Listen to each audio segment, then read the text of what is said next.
آخر میں مفتی صاحب ایک سوال ہے ایک خاتون کا کہ ایام ماہواری جو ہیں وہ کتنے ہیں، اور اگر اس کا ان ایام کے اندر جو بلیڈنگ کا سلسلہ نہیں رکتا تو اس کے لیے شرعی کیا حکم ہے؟ دیکھیں عبدالمنان بھائی، بات یہ ہے کہ یہ اللہ تعالیٰ نے ہر عورت کا الگ سسٹم بنایا ہوا ہے۔ کچھ عورتیں صحت مند ہوتی ہیں، کچھ کمزور ہوتی ہیں، کسی کے اندر خون کی کمی ہوتی ہے، تو اس وجہ سے نا یہ دن ہر عورت کے الگ الگ ہوتے ہیں، ایک کوئی مخصوص نہیں کہا جا سکتا۔ لیکن عام طور پر جو طبی طور پر بھی دیکھا گیا ہے، سائنسی طور پر بھی دیکھا گیا ہے، فطری طور پر بھی دیکھا گیا ہے، زیادہ تر عورتیں جو بالکل صحت مند ہوتی ہیں ان کے لیے ایک ہفتہ ہوتا ہے، ٹھیک ہے۔ بعض عورتوں کے لیے 3 دن بھی ہوتے ہیں، بعض عورتوں کے 4 دن بھی ہوتے ہیں۔ تو شریعت یہ کہتی ہے کہ اگر کسی کو 3 دن آتے ہیں یا 4 دن آتے ہیں تو اتنے دن جب ختم ہو جاتے ہیں اور وہ داغ وغیرہ لگنا بند ہو جاتا ہے تو اس کے بعد وہ غسل کرے، پاک ہو جائے، نماز بھی پڑھے، اگر روزے ہیں تو روزہ بھی رکھے، سارے کام کر سکتی، ٹھیک ہے۔ تو یہ کم از کم ہے، ٹھیک ہے۔ اور زیادہ سے زیادہ بعض فقہا نے 7 دن لکھا ہے کہ 7 دن کے بعد وہ غسل کر لے۔ 7 دن کے بعد بھی اگر خون جاری رہتا ہے تو پھر وہ ماہواری کا خون نہیں بلکہ استحاضہ کا خون سمجھے۔ بعض فقہا نے تھوڑا سا اس سے بڑھ کر 10 دن تک کا انتظار کا کہا ہے کہ 10 دن تک انتظار کرے، تو 10 دن تک جو اگر خون نہیں رکتا تو اس کے بعد پھر وہ غسل کرے اور پھر وہ نماز پڑھے۔ یہ حدیث کے اندر رسول اللہ صلی اللہ علیہ وسلم کے سامنے مسئلہ پیش ہوا تھا۔ فاطمہ بنت ابی حبیش رضی اللہ تعالیٰ عنہ وہ آئی تھی رسول اللہ صلی اللہ علیہ وسلم کے پاس، انہوں نے کہا جی میں جو ہے نا ایسی عورت ہوں جس کو استحاضہ ہے۔ تو استحاضہ جو ہوتا ہے نا یہی بلیڈنگ رکتی نہیں ہے، وہ چلتی رہتی ہے۔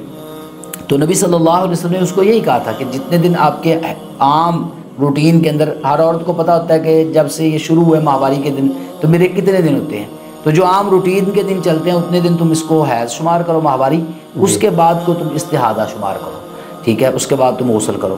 ایک بات، دوسری بات اللہ کے رسول نے یہ بھی بتایا کہ یہ استحاضہ جو ہوتا ہے نا یہ ایک رگ ہوتی ہے جو پھٹ جاتی سمجھیں، تو اس کی وجہ سے پھر یہ بلیڈنگ جاری رہتی ہے۔ اور اس کے اندر فرق بھی ہے، عورتوں کو پتہ ہوتا ہے جو ماہواری کا بلڈ ہوتا ہے اس کا رنگ، اس کی سمیل اور ہوتی ہے، اور یہ جو استحاضہ کا خون ہوتا ہے اس کی سمیل اور اس کا جو کلر ہے وہ اور ہوتا ہے، ٹھیک ہے نا۔ تو اب اللہ کے رسول صلی اللہ علیہ وسلم نے یہ ساری وضاحت فرمائی ہے، تو اب پتہ چل جاتا ہے کہ یہ ماہواری کا خون چل رہا ہے، جب تک وہ چل رہا ہے بلیڈنگ ہو رہی ہے اس وقت تک تو وہ پاک نہیں ہو سکتی، اس وقت تک وہ غسل نہیں کریں گی۔ تو اس کے بعد جب وہ ختم ہو جائے گا استحاضہ کا خون جو ہے نا اس میں پھر وہ غسل کر کے پاک ہو سکتی ہیں۔ لیکن نماز پڑھنے کے لیے جو رسول اللہ صلی اللہ علیہ وسلم نے طریقہ بتایا نا وہ کیا ہے، وہ یہ ہے کہ چونکہ بلڈ جاری رہتا ہے، ایک تو وہ کپڑا رکھیں تاکہ جو ہے نا کپڑے خراب نہ ہو، دوسرا یہ ہے کہ 2 نمازیں جمع کر لیں چاہے، ٹھیک ہے، ایک نماز یعنی وضو کیا ظہر کا، ظہر اور عصر دونوں پڑھ لیں، پھر ایسے ہی مغرب کے وقت جو ہے نا مغرب اور عشاء۔ ایک حدیث کے اندر تو غسل کے بارے میں بھی آتا ہے کہ فجر کے لیے الگ غسل کریں، ظہر عصر کے لیے الگ غسل کر لیں، مغرب عشاء کے لیے الگ غسل کریں۔ تو ساری حدیث کو جمع کریں تو یہ مطلب نکلتا ہے کہ وہ عورت جس کے ساتھ یہ معاملہ ہے وہ بہتر سمجھتی ہے کہ بلڈ کتنا آ رہا ہے، اس کی کیا کیفیت ہے، اس کے مطابق پھر وہ فیصلہ کر سکتی ہے۔ تو بہرحال زیادہ سے زیادہ 7 سے 10 دن تک کا فقہا کا قول ہے کہ اتنے دن انتظار کیا جا سکتا ہے، اس کے بعد پھر غسل کر کے 10 دن کے بعد وہ غسل کر کے تو وہ پاک ہو جائے اور نماز پڑھتی رہے، اور اگر زیادہ اس کا بلڈ آ رہا ہے تو پھر